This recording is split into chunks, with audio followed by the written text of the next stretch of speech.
அதனால எப்படி தெரியுமா எப்படி பாட்டு உசுரானா இருக்கே முன்னேலதானே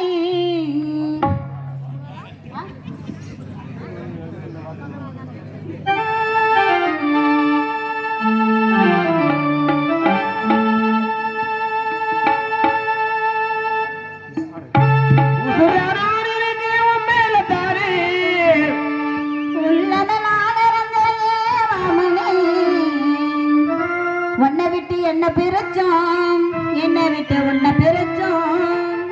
ஆண்டவன்